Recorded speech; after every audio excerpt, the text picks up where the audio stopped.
السلام علیکم ورحمۃ اللہ وبرکاتہ۔ الحمد للہ نحمده ونستعینه ونستغفره ونؤمن به ونتوکل علیہ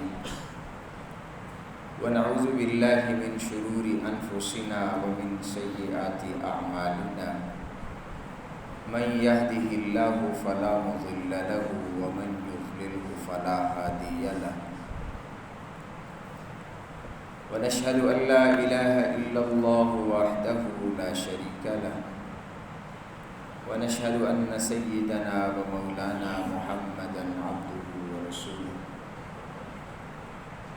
أما بعد فأعوذ بالله من الشيطان الرجيم، بسم الله الرحمن الرحيم، ومن يعمل من الصالحات من ذكر أو أنثى وهو مؤمن فأولئك يدخلون الجنة ولا يظلمون نقيرا، وقال النبي صلى الله تعالى عليه وسلم: الدنيا كلها متاع وخير متاع الدنيا المرأة الصالحة، أو كما قال عليه الصلاة والسلام۔ صدق اللہ العظیم وصدق رسولہ النبی الأمی الکریم، ونحن على ذلك لمن الشاہدین والشاکرین، والحمد للہ رب العالمین۔ رب اشرح لي صدری ویسر لي امری واحلل عقدۃ من لسانی یفقهوا قولی، رب زدنی علما رب زدنی علما رب زدنی علما، سبحانك لا علم لنا إلا ما علمتنا إنك أنت العليم الحكيم۔ تمام حضرات مل کر درود شریف پڑھیں۔ اللهم صل على محمد وعلى آل محمد كما صليت على إبراهيم وعلى آل إبراهيم إنك حميد مجيد، اللهم بارك على محمد وعلى آل محمد كما باركت على إبراهيم وعلى آل إبراهيم إنك حميد مجيد۔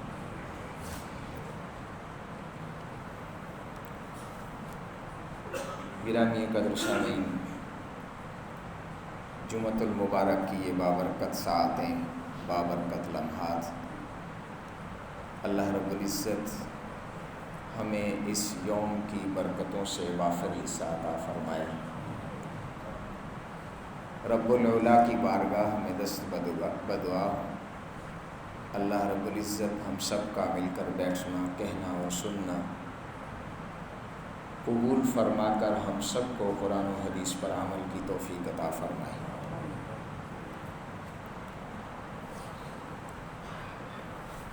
سامعین گرامی قدر، انسان اس دنیا میں تخلیق خداوندی کا مظہر ہے، اللہ رب العزت کی کاریگری اور قدرت کا مظہر نشانی ہے، اور اس میں مرد عورت دونوں ہی یکساں ہیں۔ اللہ رب العزت کا احسان کہ اس نے ہمیں اسلام کی دولت عطا فرمائی، نعمت عظمیٰ اسلام، یہ بھی مرد و عورت کے لیے یکساں ہے۔ اسلام سے پہلے ایک عورت سے متعلق جاہلیت کی جتنی رسومات تھیں، جو توہمات اور جو تخیلات تھے، اسلام نے ان سب کو ختم کر دیا، اور معاشرے میں کمزور ترین، حقیر ترین سمجھی جانے والی خاتون کو عزت اور وقار کا مقام عطا فرمایا۔ معلم انسانیت نے اپنی تعلیم کا فیض یکساں مرد و عورت تک پہنچایا، بلا تفریق کے پہنچایا۔ یہی وجہ ہے کہ ہمیں جہاں مردوں میں ابو بکر صدیق نظر آتے ہیں، عمر فاروق نظر آتے ہیں، عثمان غنی نظر آتے ہیں، علی المرتضیٰ، حیدر کرار جیسے شجاع اور بہادر نظر آتے ہیں۔ وہیں تاریخ انسانی، تاریخ اسلامی میں عورتوں میں بھی ہمیں امہات المؤمنین جیسی عظیم خواتین بھی نظر آتی ہیں۔ امی عائشہ صدیقہ رضی اللہ تعالی عنہ جیسی عالمہ فاضلہ، حضرت ام المؤمنین سیدہ خدیجہ رضی اللہ تعالی عنہ جیسی اسلام کے نام پر، اسلام کی خاطر سب کچھ نچھاور کرنے والی بھی نظر آتی ہیں۔ وہیں پر ہمیں دختران پیغمبر سیدہ طیبہ طاہرہ جناب زینب رضی اللہ تعالی عنہ نظر آتی ہیں، تو ام کلثوم اور حضرت رقیہ اور خاتون جنت سیدہ فاطمۃ الزہرا رضی اللہ تعالی عنہ بھی نظر آتی ہیں۔ یہ وہ خواتین ہیں کہ جن کا علم و عمل، جن کی نیکی اور پارسائی، جن کا زہد اور تقوی، اللہ نے اس کو امت کی عورتوں کے لیے قابل تقلید نمونہ بنا دیا۔ آج ہماری گفتگو کا عنوان بھی کچھ اسی طرح سے ہی ہے کہ اسلام میں عورت کا مقام اور اس کی ذمہ داری۔ جیسے ہی اس عنوان سے بات واضح ہو رہی ہے کہ اس کے دو حصے ہیں، ایک ہے عورت کا مقام اور دوسرا ہے عورت کی ذمہ داری۔ جہاں تک مقام کا تعلق ہے، من جملہ آپ حضرات کے گوش گزار کیے دوں گا، اور جہاں تک ذمہ داریوں کا تعلق ہے تو اسلام نے جس طرح عورت کو مختلف حیثیتیں دی ہیں، ان حیثیتوں کے مطابق چند گزارشات آپ حضرات کے سماعتوں کی نظر کرنا چاہوں گا۔ سامعین ذی وقار، اسلام سے پہلے عورت کے ساتھ کیا ہوتا تھا، عورت کے بارے میں کیا خیال تھا، عورت کے بارے میں کیا تصور تھا، تفصیل میں جائے بغیر اشارتاً چند باتیں کہہ دیتا ہوں تاکہ ہمیں احساس اور اندازہ اچھی طرح سے ہو سکے کہ عورت کو اسلام نے کیا وقار، کیا عزت، کیا مقام، کیا محبت، کیا تعظیم دی۔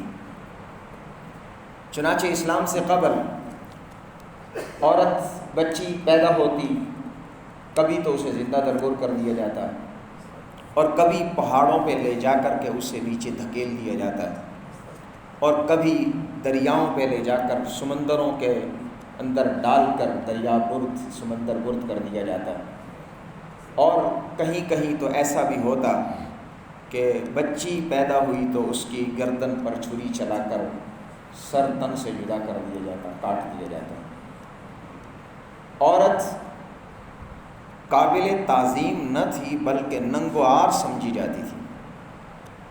قرآن مجید فرقان حمید نے ان کے اس تصور کا نقشہ اس طرح بیان کیا کہ وَإِذَا بُشِّرَ أَحَدُهُمْ بِالْأُنثَىٰ ظَلَّ وَجْهُهُ مُسْوَدًّا وَهُوَ كَظِيمٌ کہ جب کسی کو یہ بتا دیا جاتا کہ آپ کے گھر میں ایک بیٹی پیدا ہو گئی، بجائے وہ اس پہ خوش ہوتا، بجائے اس پہ فخر کرتا، بجائے اس پہ مسرت محسوس کرتا، اذا بشر احدهم بالانثى ظل وجهه مسودا، قرآن کہتا ہے اس کا چہرہ سارا دن سیاہ ہو جاتا، وهو کظیم، اور سخت غصے میں اس کا وقت گزرتا، دن رات شب و روز صبح اور شام ہر وقت وہ اس فکر میں رہتا کہ کس طرح اس مصیبت سے جان چھڑا لی جائے۔ یہ اسلام سے پہلے کا تصور تھا، لیکن اسلام نے قربان جاؤں سرکار دو جہاں صلی اللہ علیہ وآلہ وسلم کی رحمت پر، آپ کی شفقت پر، آپ کے جود و کرم پر، کہ آپ علیہ الصلاۃ والسلام نے وہی عورت جس کا وجود معاشرہ برداشت کرنے کے لیے تیار نہیں تھا، اسے کیسے کیسے مقام، کیسے کیسے حقوق اور کیسی کیسی عزتیں عطا فرما دی۔ معزز حاضرین، سب سے پہلی بات ہے اللہ نے انسان کو تخلیق کیا، تو اس تخلیق انسانی میں مرد اور عورت کو یکساں بیان کیا گیا، کوئی فرق نہیں بیان کیا۔ چنانچہ قرآن مجید میں ہے یا ایھا الناس انا خلقناکم من ذکر و انثی وجعلناکم شعوبا وقبائل لتعارفوا ان اکرمکم عند اللہ اتقاکم۔ اس آیت مبارکہ کے ضمن میں دو باتیں کہہ دیتا ہوں۔ یہاں جس طرح مرد کی بات کی گئی ویسے عورت کی بات بھی کی گئی۔ انا خلقناکم من ذکر و انثی، جیسے اللہ فرما رہے ہم نے انسانیت کو مرد سے پیدا کیا ویسے عورت سے پیدا کیا۔ تو تخلیق انسانی میں مرد و عورت کی یکسانیت بیان کی گئی، اور آیت کے آخر پر جا کر کے یہ بھی بتلا دیا گیا کہ یہ تمہارے جو کنبے اور قبیلے بنے ہوئے ہیں یہ صرف پہچان کے لیے ہیں تاکہ معرفت آسان ہو جائے۔ رہا آخرت کا معاملہ، رہا اخروی نجات کا معاملہ، رہا اللہ کے ہاں برتری کا معاملہ، تو فرمایا وہ تقوی کی بنیاد پر ہے۔ یوں کہہ سکتے ہیں ہم کہ جہاں تک معاملات دنیا کے ہیں وہ اللہ نے تقسیم فرما دیے، مرد کے حقوق بھی بیان کر دیے، عورت کے حقوق بھی بیان کر دیے، مرد کے فرائض بھی بیان کر دیے، عورت کے فرائض بھی بیان کر دیے۔ اور جہاں تک تعلق ہے آخرت کا تو وہاں یہ تفریق بالکل ختم کر دی گئی اور ایک مسلمہ اصول بتلا دیا گیا، اور وہ اصول ہے تقوی کا۔ فرمایا جس کا تم میں سے تقوی زیادہ ہوگا اللہ کے نزدیک وہی زیادہ ہوگا، جو تم میں سے متقی زیادہ ہوگا قیامت کے دن کامیابی اور سرخوری وہی زیادہ پائے گا۔ مرد زیادہ متقی ہے تو وہ زیادہ کامیاب، عورت زیادہ متقی ہے تو وہ زیادہ کامیاب۔ چنانچہ ہم تاریخ میں دیکھ سکتے ہیں کتنی ایسی خواتین کتنے مردوں سے عظمت و فضیلت میں کہیں بڑھ گئی، صرف کس بنیاد پر کہ اللہ نے ایک اصول دیا ہے عمل کا، تقوی کا۔ جیسے کہ قرآن مجید کے دوسرے مقامات پر اللہ رب العزت نے یہ بھی بیان کیا کہ اجر کے لحاظ سے، ثواب کے لحاظ سے، نتیجے کے لحاظ سے مرد و عورت میں کوئی تفریق نہیں ہے۔ یہ نہیں ہے کہ مرد نماز پڑھے گا تو اسے اتنا ثواب مل جائے گا، عورت پڑھے گی تو اسے نہیں ثواب دیا جائے گا۔ مرد یہ نیکی کرے گا تو اس کے لیے اتنی زیادہ لکھ دی جائیں گی، عورت کرے گی تو اس کے لیے زیادہ نہیں لکھی جائیں گی۔ مرد یہ نیکی کرے گا تو قیامت کے دن اسے زیادہ اجر دیا جائے گا، اور عورت نیکی کرے گی تو قیامت کے دن اسے مرد کے مقابلے میں کم اجر دیا جائے گا۔ کہیں بھی ایسا نہیں بیان کیا گیا، بلکہ قرآن نے بیان فرمایا وَمَن يَعْمَلْ مِنَ الصَّالِحَاتِ مِن ذَكَرٍ أَوْ أُنثَىٰ وَهُوَ مُؤْمِنٌ فَأُولَٰئِكَ يَدْخُلُونَ الْجَنَّةَ۔ فرمایا کہ جو نیک اعمال کرے اور اس حال میں کہ وہ مومن بھی ہو، وہ چاہے مرد ہے چاہے عورت ہے، دونوں کے لیے فرمایا اولئک یدخلون الجنہ۔ ایمان اور اعمال صالحہ کی بنیاد پر جیسے مرد جنت کا حقدار ٹھہرتا ہے ویسے عورت بھی جنت کی حقدار ٹھہرتی ہے۔ لا یظلمون نقیرا، فرمایا ان کے دونوں کے اعمال صالحہ میں کوئی کمی بھی نہیں کی جاتی، کوئی ظلم نہیں کیا جاتا۔ یہ نہیں بیان فرمایا کہ عورت کے اعمال میں تو کچھ کمی کر لی جاتی ہے اس کے اجر میں، مرد کے اجر میں نہیں، بلکہ یکسانیت کے ساتھ اعلان کیا لا یظلمون نقیرا، کسی کے عمل میں کوئی کمی نہیں کی جاتی۔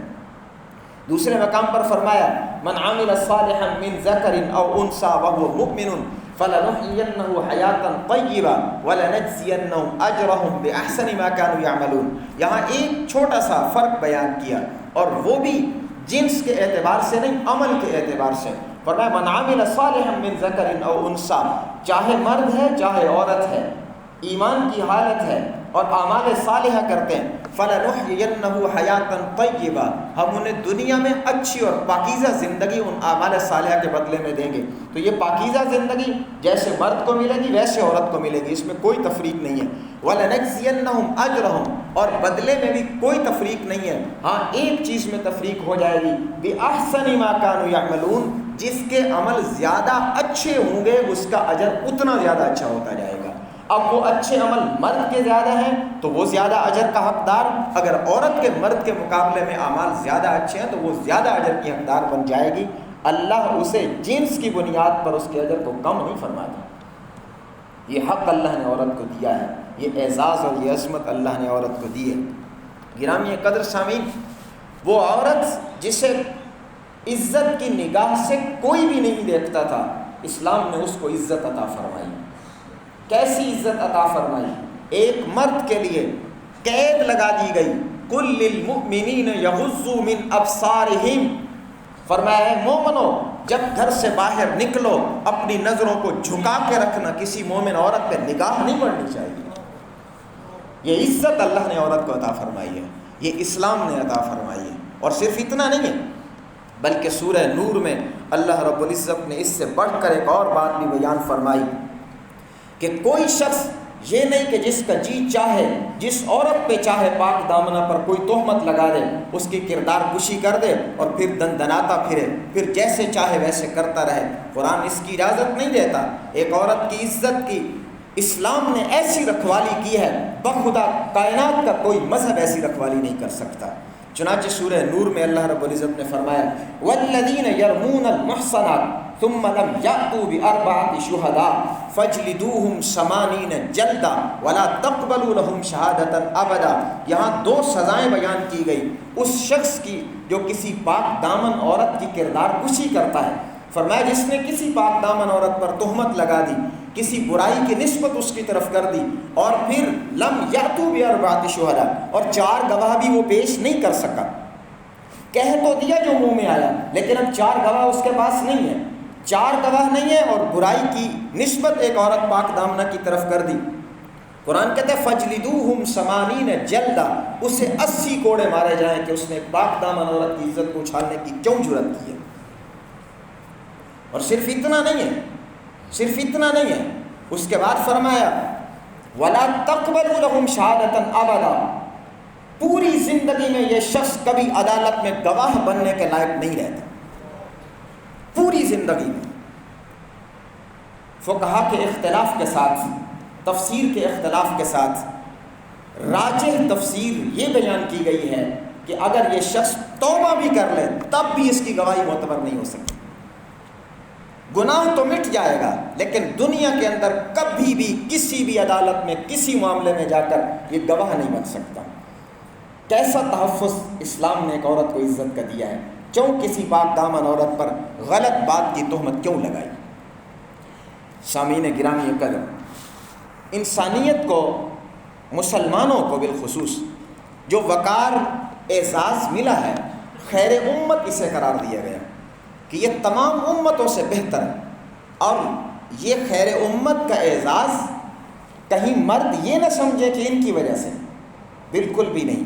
یہ خیر امت کا اعزاز جیسے مرد ہیں ویسے عورتیں بھی اس اعزاز کی حامل ہیں، وہ رکھتی ہیں یہ اعزاز۔ کیسے قرآن مجید نے بلا تفریق فرمایا کنتم خیر امت اخرجت للناس تأمرون بالمعروف وتنہون عن المنکر وتؤمنون باللہ۔ خیر امت کس لیے؟ 3 باتیں بیان کی گئی۔ نیکی کا حکم کرتے ہیں، برائی سے روکتے ہیں، اللہ پہ ایمان رکھتے ہیں۔ نیکی کا حکم کرنے میں بھی عورت برابر کا حق رکھتی ہے، برائی سے روکنے میں بھی عورت برابر کا حق رکھتی ہے، اللہ پر ایمان لانے میں بھی عورت برابر کا حق رکھتی ہے۔ سو مرد یہ نہ سمجھنے بیٹھ جائیں کہ اس امت کو جو خیر کہا گیا ہماری وجہ سے، بالکل بھی نہیں، بلکہ خیر امت کی 3 شرائط بیان کی گئیں، وہ جیسے مردوں میں پائی جاتی ہیں ویسے عورتوں میں بھی پائی جاتی ہیں، اس میں کوئی تفریق نہیں کی گئی۔ اسی طرح اسلام سے قبل ایک عورت کو اس کے وجود کو حیثیت تو دینا درکنار، اس کو ایک مال سمجھا جاتا تھا، مال وراثت میں اس کو لے لیا جاتا تھا۔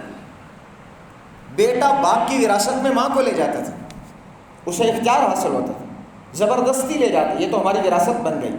چنانچہ قرآن مجید نے اس تصور کو رد کیا، اس خیال کو باطل کیا، اور اسی خیال کے تحت ایک عورت کو نکاح کا حق بھی نہیں ہوتا تھا۔ چنانچہ اسلام نے یہ حق عورت کو دیا، اور اس خیال کو رد کرتے ہوئے فرمایا یا ایھا الذین آمنوا لا یحل لکم ان ترثوا النساء کرہا، اے مومنو تمہارے لیے بالکل جائز نہیں ہے کہ تم کسی عورت کے زبردستی مالک بن جاؤ، کسی عورت کے زبردستی وارث بننے کا تمہیں کوئی اختیار نہیں ہے۔ ہاں یہ قید ہمارے لیے لگائی گئی، ہمیں یہ تعلیم دی گئی، ہمیں یہ حکم دیا گیا، مردوں کو پابند بنایا گیا، انکحوا الایام منکم والصالحین من عبادکم وامائکم، فرمایا اے مومنو تمہاری ذمہ داری یہ بنتی ہے کہ تم اپنے مردوں، اپنی عورتوں، چاہے وہ تمہارے غلام ہوں یا تمہاری باندیاں ہوں، انکحوا الایام جن کے نکاح نہیں ہے، تمہاری ذمہ داری ہے کہ ان کے نکاح کے انتظام کرو۔ اب اس میں کوئی تفریق نہیں کی گئی کہ مردوں کے اپنے بیٹوں کے نکاح کا انتظام کر لو، بیٹیوں کی خیر ہے، نہیں، غلاموں کے کر لو، باندیوں کی خیر ہے۔ چلو یہاں تفریق کر دی جائے مرد و عورت میں، اولاد میں تو ماں باپ بھی شاید نہ کر سکے، یہاں کر لیں، قرآن نے وہاں بھی کرنے کی اجازت نہیں دی، بلا تفریق بیان فرمایا انکحوا الایام منکم والصالحین من عبادکم وامائکم۔ کہ جیسے تم اپنے غلاموں کا نکاح کراؤ گے ویسے اپنی بانیوں کا بھی نکاح کراؤ، جیسے اپنے بیٹوں کا نکاح کراؤ گے ویسے بیٹیوں کا بھی نکاح کراؤ۔ اسلام نے یہ حق بھی دیا۔ اور اس زمانے میں ایک دستور تھا، خیال تھا کہ عورتوں کو نکاح سے روکا جاتا تھا، بالخصوص یتیم بچیوں کو روک لیا جاتا۔ جب دیکھتے کہ بچی مالدار ہے تو پھر چاہتے تھے کہ یہ ہمارے ہی کسی بچے سے نکاح کرے تاکہ مال ہمارے گھر میں آ جائے۔ کیوں آئے؟ کہ اس کا جو مہر ہوگا وہ ہم رکھ لیں گے، یا اس کا کہیں نکاح کرواتے تو مہر لے لیتے۔ مہر، حق مہر کے معاملے میں لوگ بڑے کنجوس بنتے تھے اس زمانے میں۔ اس زمانے کی بات میں نہیں کرتا، ہم میں سے ہر ایک اچھی طرح جانتا ہے، بہت کنجوس بنتے تھے۔ عورتوں کے حق مہر کو ضبط کرنے کی ہر ممکن کوشش کی جاتی تھی۔ قرآن نے اس خیال کو رد کرتے ہوئے عورت کو حق مہر کا پورا حق عطا فرمایا۔ چنانچہ اللہ رب العزت نے مومنوں کو حکم دیا وَآتُوا النِّسَاءَ صَدُقَاتِهِنَّ نِحْلَةً، فرمایا عورتوں کو حق مہر دے دو۔ نحلہ کا ترجمہ ہوتا ہے خوشی خوشی دے۔ مفسرین نے لکھا ہے نحلہ کا مطلب ہوتا ہے دل میں بھی کوئی گنجائش نہیں ہونی چاہیے، خلش نہیں ہونی چاہیے، بلکہ ان کے جو حق مہر متعین کرو انہیں خوشی خوشی دے دو۔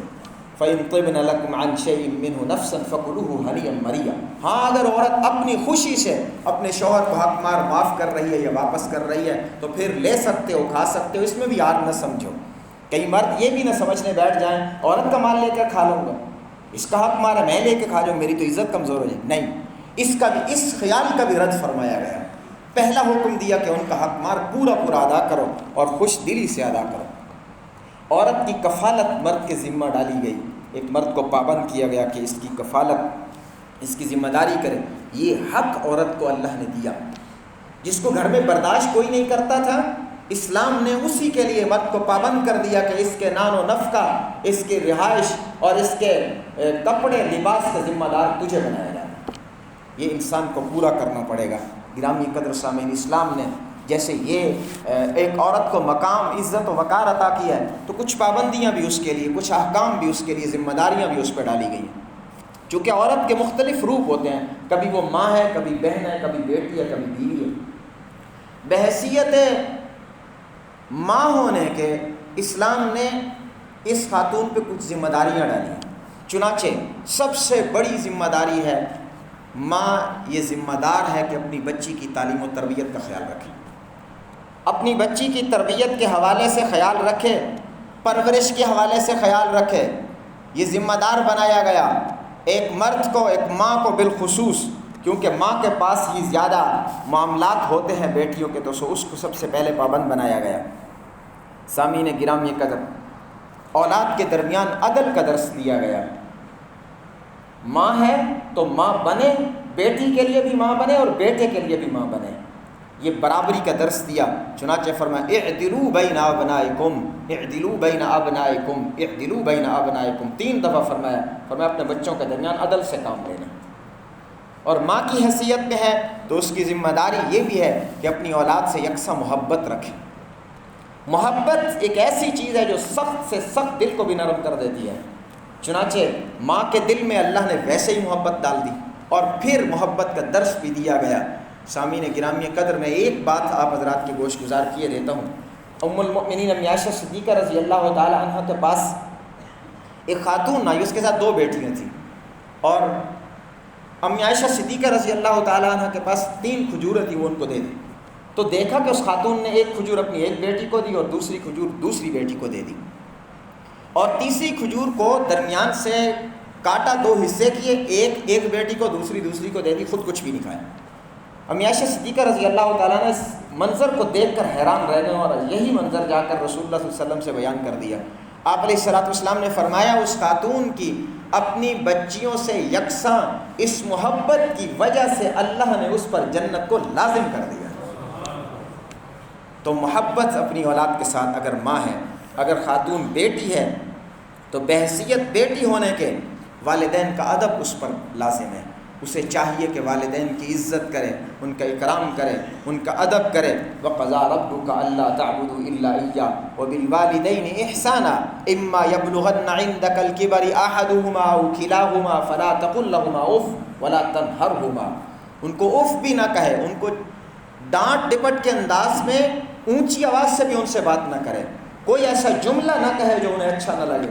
تو اگر عورت بیٹی کی ہے شکل میں ہے تو اللہ نے اس کو یہ ذمہ داری دی اور پابند بنایا ہے کہ وہ اپنی ماں اور باپ کی عزت کا خیال رکھے، ان کا احترام کا خیال رکھے، ان کی خدمت کا خیال رکھے۔ اور بیٹی ہے من حیث القوم، پوری امت کو خطاب کرتے ہوئے، پوری امت کی بیٹیوں کو خطاب کرتے ہوئے، عورتوں کو خطاب کرتے ہوئے پردے کا درس دیا گیا کہ بیٹی ہے تو اسے چاہیے کہ وہ پردے کا اہتمام کرے۔ چنانچہ قرآن نے کہا یا ایھا النبی قل لازواجک وبناتک ونساء المؤمنین یدنین علیہن من جلابیبہن، فرمایا اے میرے نبی قل لازواجک، اپنی بیویوں سے کہہ دیجئے، اپنی بیٹیوں سے کہہ دیجئے، ونساء المؤمنین، اور مومنوں کی تمام عورتوں سے کہہ دیجئے، یدنین علیہن من جلابیبہن، اول تو گھر سے باہر نہ جائیں بلا ضرورت، جانا بھی پڑے تو اپنے آپ کو کپڑے کے ساتھ، بڑی چادر کے ساتھ اپنے آپ کو لپیٹ کر گھر سے باہر آئیں۔